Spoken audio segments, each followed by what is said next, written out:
오직 예수님, 오직 예수 그리스도의 은혜와 긍휼과 평강이 여러분 가정에 넘칠지어다. 길이요 진리요 생명이신 예수님만 전합니다. 오늘은 고린도전서 16장 1절로 9절 헌금은 왜 해야 하는가? 라는 제목으로 말씀 전합니다. 굉장히 뜨거운 날씨인데요. 지금 이렇게 UAE 아랍에미리트 두바이 해변가에서 말씀을 전합니다. 약간 두바이에서도 교외 지역인데 바닷가, 이란에서는 페르시아만이라고 부르고 사우디에서는 아라비아만이라고 부르는 저는 걸프만이라고 부르겠습니다. 걸프만 바닷가 옆에서 말씀을 전합니다. 이 걸프 지역이 6개 나라 함께 모여가지고 걸프 협력회의를 만들었어요. 전 세계 석유 매장량의 3분의 1이 이곳에 있거든요. 그래서 6개 나라가 모여가지고 이걸 가지고 우리가 멋지게 잘 살아보자. 그래서 이 아랍에미리트, 또 카타르, 바레인, 오만, 또 사우디, 쿠웨이트, 이런 나라들입니다. 또 이런 나라들이 모여가지고 오페크, 세계 석유 협력 기구도 만들고, 또 57개국 OIC, Organization Islamic Cooperation이라고 이슬람 협력 기구 이런 것도 만들었어요. 그래서 어디에 무엇 하는데 쓰느냐? 돈을 모아가지고 이슬람 교육, 또 이슬람 기술을 통하여서 전 세계 확산하는 뭐 이런 데에 쓰려고 만들었어요. 그래서 점점 커지고 있는데 이슬람 인구가 약 19억 명입니다. 기독교가 6억 5천만 명인데에 비해서 점점 이제 커지고 확산되고 있죠. 3배 가까이 큽니다. 그리고 점점 많아지고 있어요. 그 원동력은 역시 돈이에요. 돈인데 이들은 자카트라고 부르는 헌금을 해요. 의무적으로 저축의 2.5% 또는 수입의 2.5% 이것을 헌금을 합니다. 이 헌금을 가지고 점차 이런 국제기구들이 커지면서 이 이슬람교를 확장하고 있는 것이죠. 우리는 11조가 있어요. 10% 헌금을 합니다. 11조와 각종 예물을 해요. 감사 헌금에 선교 헌금, 구제 헌금, 봉사 헌금 많이 합니다. 여러분 정말 그렇게 하십니까? 10%, 12%, 15% 하실 것이라 생각하고 또 앞으로 할 거다라는 믿음 가운데 오늘 말씀 전합니다. 헌금을 왜 하는가? 그 첫 번째 오늘 1절 말씀인데요. 가난한 자들을 구제하기 위해서 헌금한다 이야기하고 있습니다. 가난한 자들을 구제하기 위해서 헌금을 한다. 오늘 이제 1절 말씀 보면은 사도 바울이 구제에 관하여, 성도의 연보에 관하여는 갈라디아 교회들에게 행한 것 같이 너희들이 그렇게 잘 듣고 따르기를 원하노라 말씀하고 있어요. 갈라디아 교회들, 이고니온, 루스드라, 더베, 비시디아, 안디옥 교회들입니다. 이 교회들에게서 헌금을 거두었어요. 고린도 교회 헌금을 해라. 그래서 어떻게 하겠다? 오늘 이제 3절 말씀 보면은 예루살렘에 빈궁한 이들을 위해서 연보하려는 목적인 것을 알 수 있습니다. 예루살렘 교회가 어떤 일이 있었느냐? 사도행전 11장 28절 말씀 보면은 큰 흉년이 있었어요. 글라디우와 황제 때 큰 흉년이 있었어요. 그래서 갈라디아서 2장 10절 말씀 보면은 이곳에 큰 흉년이 있어서 예루살렘 교회 성도들이 빈궁하였다 말씀하고 있죠. 빈궁한 가난한 그러한 성도들을 위해서 헌금을 한다는 것입니다. 가난한 자들을 위해서 헌금을 한다. 가난한 자들에 대한 기준이 또 필요하잖아요. 성경에 디모데전서 5장 8절에서 10절 말씀에 그래서 이 가난한 자들의 그 기준을 말씀하고 있죠. 어떠한 사람들이 가난한 자들인가? 이러한 자들은 가난한 자들에서 제외하라. 제외하고 나면 가난한 자들인데 가족이 있는 자는 가난한 자가 아니다 이야기하고 있어요. 가족 가운데 돌볼 자가 있다는 것이죠. 또 60 미만의 건강한 자들은 가난한 자가 아니라는 거예요. 스스로 돌볼 수 있다라는 것이죠. 60세 이상이라도 스스로 돌볼 수 있는 자는 가난한 자가 아니다 말씀하고 있어요. 팔다리 멀쩡하면은 일해라. 스스로 일해서 살아갈 수 있도록 해야 된다. 이런 말씀인 것이죠. 또 뿐만 아니라 악한 행실을 하는 자, 이들은 가난한 자가 아니다. 이들은 도울 만한 자가 아니다. 가난하더라도 도와서는 안 된다라는 것이죠. 또 믿음의 행실이 있는 자, 구원의 그러한 증거가 있는 자들을 도와야 한다 말씀을 하고 있습니다. 여러분 주변에 가난한 자들이 있습니다. 외롭고 쓸쓸하게 독거노인, 또 혼자 살아가시는 과부라든가 나그네들, 이러한 자들 돕는 곳에 여러분의 헌금이 쓰이는 것입니다. 왜 헌금을 해야 합니까? 가난한 자들을 구제하기 위해서. 갈라디아, 고린도, 정말 이 예루살렘에서 먼 곳에 있어요. 즉 해외에 있는, 멀리 있는 가난한 자들을 위한, 가난한 성도들을 위해서도 또 우리가 헌금을 해야 하는 것입니다. 두 번째로 왜 헌금을 해야 합니까? 두 번째로 교회를 세우기 위해서 헌금을 해야 한다 말씀을 하고 있죠. 교회를 세우기 위해서 헌금을 하는 것입니다. 자, 바울이 갈라디아 교회들, 고린도 교회, 그리고 어디로 간다고요? 마게도냐, 5절 말씀에 마게도냐를 방문하고, 그리고 8절 말씀에 에베소 교회를 방문한다 이야기하고 있어요. 그리고 예루살렘으로 가는 것이죠. 마게도냐 교회를 든든히 세우고 또 에베소 교회를 든든히 세우는 거예요. 이전에 갈라디아 교회들을 세우고 든든히 세웠던 것처럼 갈라디아 교회에 또 여러 가지 잘하는 것도 있지만 못하는 것들, 책망도 하고 또 교훈의 말씀도 주면서 세웠던 것처럼 여러 교회들을 세워가는 거예요. 그 교회들 얼마나 필요한 것이 많이 있겠습니까? 교회들의 필요한 것들을 채우기 위해서 또 이 헌금이 쓰이는 것입니다. 그래서 헌금을 하는 것이죠. 어린이, 청소년, 청년, 장년, 교회들이 든든히 세워져 가기 위해서 헌금을 또 하는 것입니다.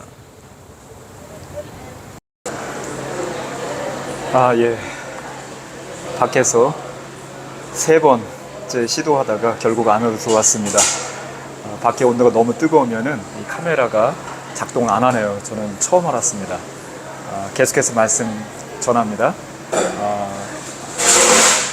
이렇게 오순절 성령이 임하시고 우리 교회가 시작이 되었는데 120명의 마가다라방에 모였던 사람들, 금식을 하면서 기도했다, 또는 뭐 여러 가지 일을 하였다, 이런 게 없습니다. 식사를 했겠죠. 120명이 어떻게 모든 것을 해결하면서 또 열흘 동안 기도하면서 성령이 임할 것을 준비했을까요? 뭐 전문 케이터링 업체가 식사를 다 대접하는 것도 아닐 테고, 어찌됐든 그만큼의 비용이 들었겠죠. 또 교회는 어떻습니까? 이제 교회가 오순절 성령이 임하고 이제 사람들이 막 모이기 시작하잖아요. 모여서 어떻게 하죠? 떡을 떼며 서로 필요한 것을 돕고 나누기도 합니다. 이때에 제자들이 또 많은 성도들이 자기의 재산을 팔아서 그래서 필요에 따라서 공급을 합니다. 사도행전 4장 4절 말씀 보면은 하루에도 남자 5,000명씩이나 주님 앞에 이렇게 나오는 것을 볼 수 있어요. 그럼 여자까지 뭐 한 10,000명, 10,000명 이상 매일매일 수많은 사람들이 이제 주님 앞에 돌아오고 교회가 이렇게 부흥하고 성장하고 이제 많아지는 것이죠. 자, 그에 따라서 많은 필요가 있지 않겠습니까? 교회 안에 이렇게 많은 사람들이 교육, 어린이, 청소년, 청년들 교육, 장년 교육, 노년 교육, 여러 활동에 따른 비용들, 식사하는 먹는 것들, 많은 비용들이 들어갑니다. 어디에서 이런 것이 나오겠습니까? 헌금에서 나오는 것이죠. 교회를 위한 헌금 필요하다는 것이죠. 그러기 위해서 또 헌금을 하는 것입니다. 교회를 더욱 든든히 세우기 위해서. 출애굽기 25장 말씀 보면은 모세가 이스라엘 백성들에게 연보, 예물을 가지고 와라, 이렇게 말씀을 합니다. 예물을 가져와서 어디에 대 쓰려고? 교회를 든든히 세우는 데 쓰려고. 이 당시에 이제 성막을 지었는데, 그래서 이 성소에 필요한 금, 은, 동, 청색실, 자색실, 홍색실 뿐만 아니라 해달가죽, 또 양가죽, 필요한 많은 것들을 성도들이 인색함으로나 억지로가 아니라 정말 마음에 감사한 마음으로 이렇게 모세에게 예물을 드려 하나님께 예물을 드립니다. 교회를 든든히 세우기 위해서 이렇게 예물을 드리는 것이죠. 여러 가지 용도로 교회는 여러 비용이 필요합니다. 이를 위해서 헌금을 드리는 것입니다. 하나님께서 예물을 받으시고 교회가 또 든든히 세워가고 하나님 말씀 복음이 더 굳건하게 열방 가운데, 이웃 가운데, 여러분 가정 가운데, 여러분의 심령 가운데에 굳건히 세워지기를 주의 이름으로 간절히 축원합니다. 세 번째, 헌금을 왜 하는가? 헌금을 하는 이유, 그것은 교회 목회자를 위해서 또 헌금을 한다. 오늘 말씀 가운데 이야기하고 있죠. 교회를 섬기는 그러한 전문 인도자, 섬기는 자, 목회자를 위해서 또한 헌금을 하는 것입니다. 자, 오늘 16장 3절에 보면은 사도 바울이 갈라디아 교회들 또 고린도 교회 연보를 모아서 헌금을 모아서 예루살렘에 가져간다고 하고 있어요. 그래서 예루살렘의 성도들을 돕겠다라는 것이죠. 자, 가는 길에 어디를 들리느냐? 오늘 5절 말씀에 마게도냐를 들리고, 또 어디를 들리느냐? 8절 말씀에 에베소를 들립니다. 마게도냐에 가서 내가 겨울을 날지 모르겠다. 겨울 춥잖아요. 네? 그렇죠? 추우니까 뭐가 필요하겠습니까? 추운데 필요한 추위를 피할 그러한 의복이 필요하죠. 에베소에 가서는, 또 에베소 교회를 섬기고 할 텐데, 에베소에 가서는 내가 여러 날을 유숙할 것이다, 뭐 이렇게 말씀하고 있어요. 그곳에서 유숙, 머무르는 동안 숙박과 식사와 기본적으로 필요한 의식주의 문제가 있죠. 이러한 것들을 교회는 또한 담당해야 되는 것입니다. 그래야지 교회는, 목회자는 기도와 말씀에 전무할 수 있고, 또 권능 있는, 능력 있는 말씀을 힘있게 선포할 수가 있는 것입니다. 구약에는 그래서 12지파가 있었잖아요. 12지파 가운데 레위 지파가 말씀을 전문적으로, 전적으로 준비하고 또 선포하고, 그래서 성소에서, 성막에서 제사를 준비하여 제단에서 일을 하는 그런 지파가 레위 지파입니다. 영적 레위 지파로서 교회의 목회자를 세웠어요. 그러면은 목회자가 의식주의 문제 걱정하지 않고, 자, 바울이 걱정하지 않고 이런 의식주의 문제 열심으로 전적으로 주를 위해 섬기고 교회를 섬기고 영혼들을 섬길 수 있도록 해야 하는 것이죠. 여기에 헌금이 쓰이는 것입니다. 그렇기 때문에 헌금을 해야 하는 것이죠. 바울이 잠시 일을 했던 적도 있어요. 의식주의 필요 때문이라고 보기에는 이제 그 필요도 있었겠지만, 그러나 또 이렇게 전도를 위해서 영혼들, 사람들을 만나기 위해서 또 일을 하면서 사람들을 만난 경우가 있습니다. 고린도 교회, 고린도에 와서 맨 처음에 일을 하면서 사람들도 사귀고 교회를 세워갔는데, 이때에 브리스길라 아굴라 집사, 이 부부가 열심히 이 바울을 도와서 고린도 교회를 이제 세워가지요. 텐트를 짓고 또 텐트를 이렇게 꿰매고 깁는 텐트 메이커 일을 했었던 적이 있습니다. 자, 그렇다고 해서 목사님들, 바울도 일을 했는데 목사님도 일하세요, 또 이런 교회도 있어요. 커피숍 하느라고 그러느라고 구제 못하겠다, 선교 못하겠다, 목사님 목회비도 줄이자, 이래서 되겠습니까? 목사님이 전적으로 복음 전할 수 있도록 필요한 것들을 공급하고 우선적으로 전도하고 구제하고 가난한 자들 돌보고, 또 주변에 있는 교회들, 어려움에 빠진 해외에 멀리 있는 교회들, 이들을 돌봐야 되지 않겠습니까? 여러분 보십시오. 갈라디아는 지금의 터키 지역이에요. 지금 터키 지역에 있는 교회들입니다. 자, 그런데 어디에 있는 교회를 돕는 거예요? 예루살렘에 있는 교회를 돕는 거잖아요. 멀리 떨어져 있는 해외에 있는 교회입니다.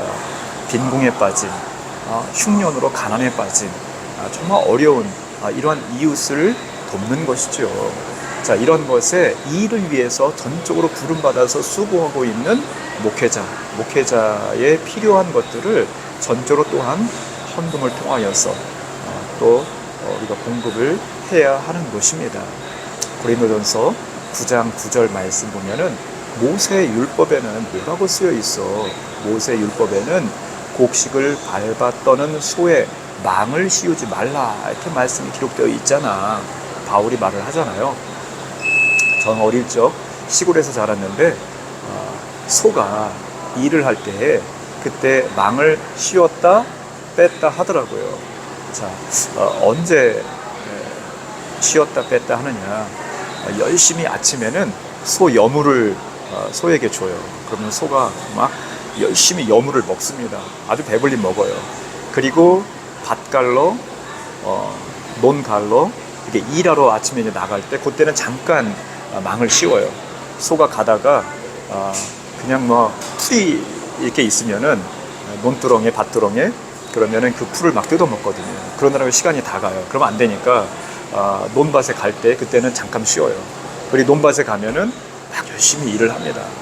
논을 갈고 밭을 갈고 또 이제 점심 때 여물을 주고 또 논 갈고 밭 갈고 저녁 때 해가 뉘엿뉘엿지면은 어슴푸르하게 이제 해가 질 때쯤 집으로 돌아오죠. 그때 또 집에 돌아올 때 잠시 망을 씌워요. 입에다 이렇게 망을 씌우는 거예요. 소가 오다가 풀이 있으면 또 뜯어먹다가 밤새면 안 되거든요. 그래서 집에 와요. 집에 와서 또 망을 벗습니다. 그래서 수고했다고 또 이제 여물을 많이 줘요. 여물을 실컷 먹고 또 이제 잠들죠. 마찬가지입니다.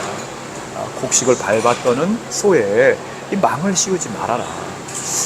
이러면서 13절, 14절 말씀에 뭐라고 말하고 있습니까? 예, 성전에서 일하는 자, 성전에서 먹여야 된다. 제단에서 일하는 자, 제단에서 먹을 수 있도록 해야 되지 않겠느냐 말씀을 하고 있죠. 목회자들 전적으로 정말 주를 위해 충성하고 헌신할 수 있도록 말씀, 기도에 전무할 수 있도록 헌금을 통하여서 공급을 해야 하는 것이죠. 목회자를 무슨 봉급 받는 사람 취급하고 그래서 이렇게 공급을 우리가 주는데 청소도 하시고 뭐 건물 부서진 거 고치기도 하시고 이거 하세요 저거 심부름꾼처럼 이렇게 생각하고 또 이렇게 행세하는 그러한 성도나 교회들이 있기도 한데 이럴수록 교회는 약화되는 거예요.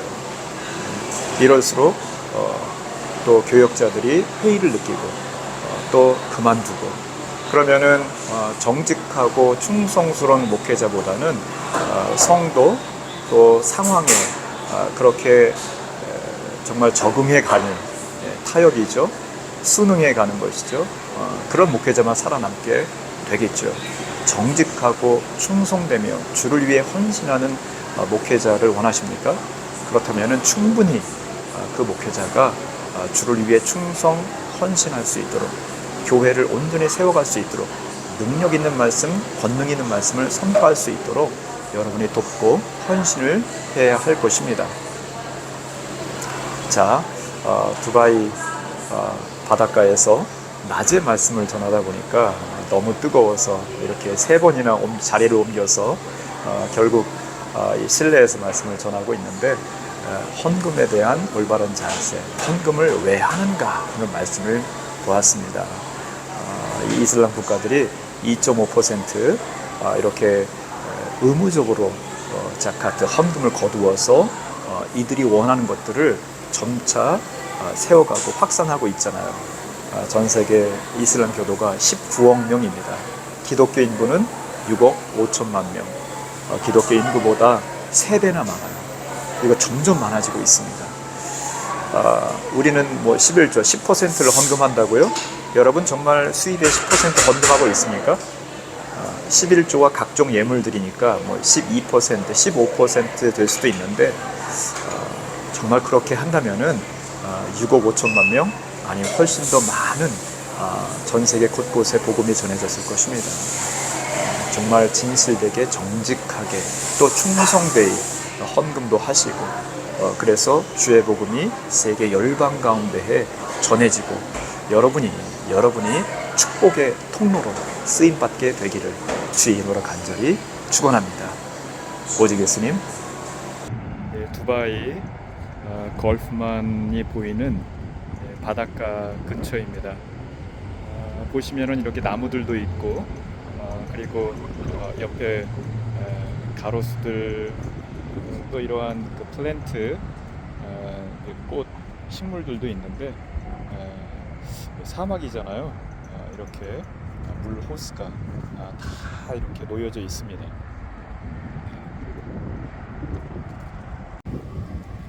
두바이 바닷가에 있는 상점들 멀리 중심가가 보이고요. 지금 바닷가 모래사장 어제 밤에 보니까 해수욕도 하더라고요. 네, 이곳이 바로 걸프만입니다. 걸프만. 이란에서는 페르시아만이라고 부르고 사우디아라비아에서는 아라비아만 이렇게 부르죠.